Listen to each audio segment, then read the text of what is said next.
Welcome back. Welcome to part 3. If you did followed the last video, and then your assignment was to do the legs, do the inverse kinematics for the legs, you should have a posable figure that looks something like this, and the legs work. You will notice that my target bones for the knee are in the front, as opposed to the elbow, which is in the back. You may have screwed that up a little bit. Can be a little tricky. But your knees bend forward, your elbows bend back, so that makes sense. If you had, let me just go here, and sometimes if you can see my bone here, my knee is bent forward a little bit in edit mode. Sometimes the computer has a hard time figuring out which way you want the bone to bend. So moving it forward a little bit in the direction you want it to go before doing all the inverse kinematics, it just makes it easier. So do that first. I don't think I showed you that in the first one. Yeah, so in this video, we are going to do a very bad version of animating like a walk for this fella. Before you do that, you should check to see if your fella will jump. If it will do this and it bends all in the right way and you're happy with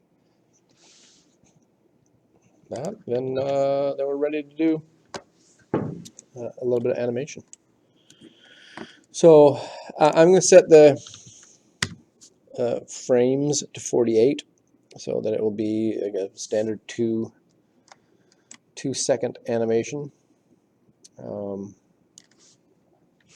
No one walks this straight up, so I'm just going to squat them down.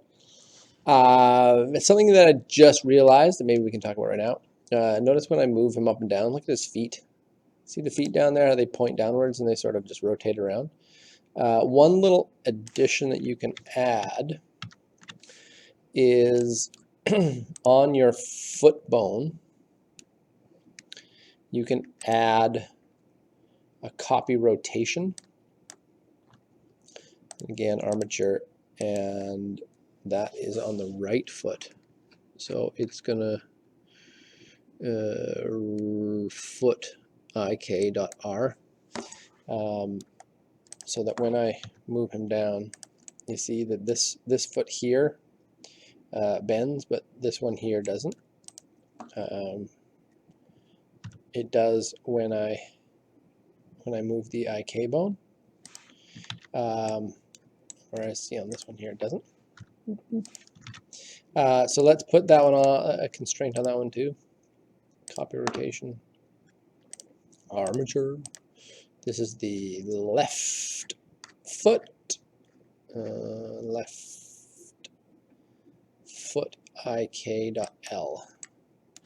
So now when when your dude touches the ground, his feet don't go through the ground.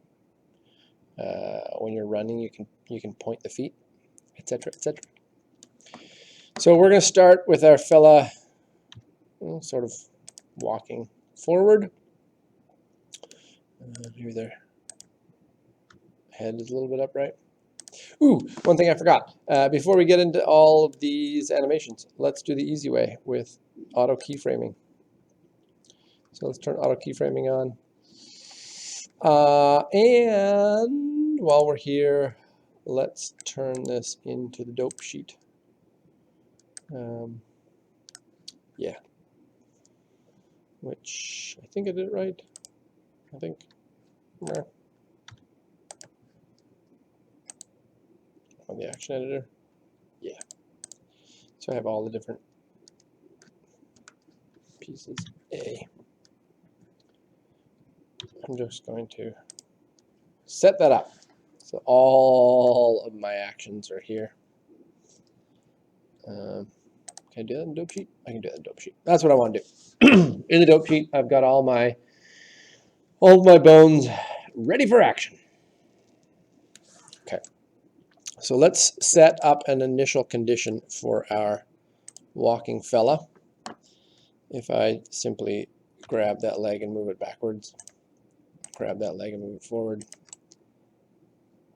and I'm going to bend this arm, and this one is going to go back.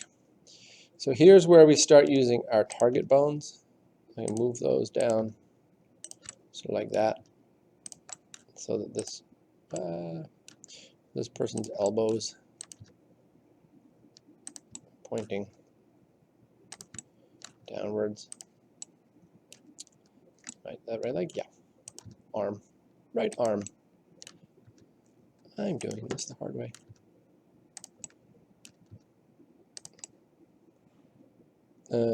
Which arm goes forward? That one goes forward.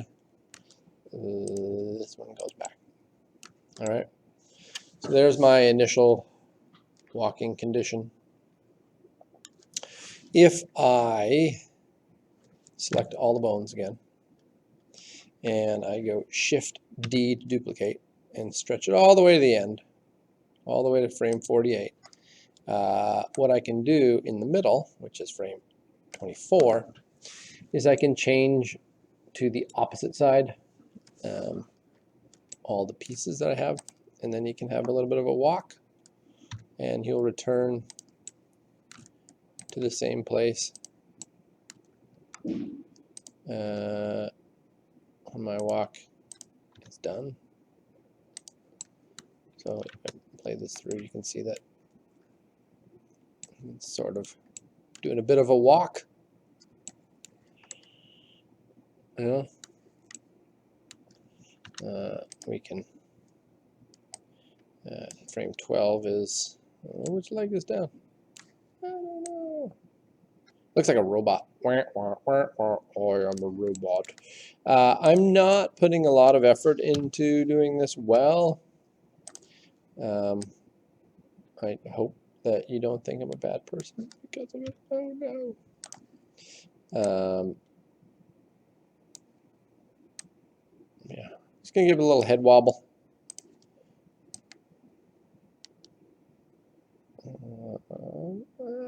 I should have set a keyframe for that one in the beginning, but we'll fix it this way. Anyway, so now we got a bit of a wobbly head as he walks.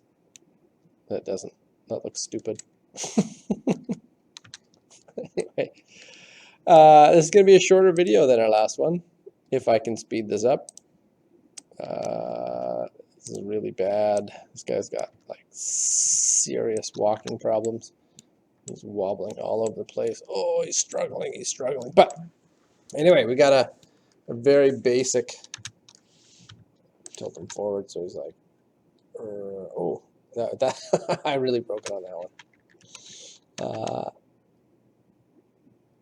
Yeah. Anyway, so we got our basic walking animation. Feel free to change it, make it better.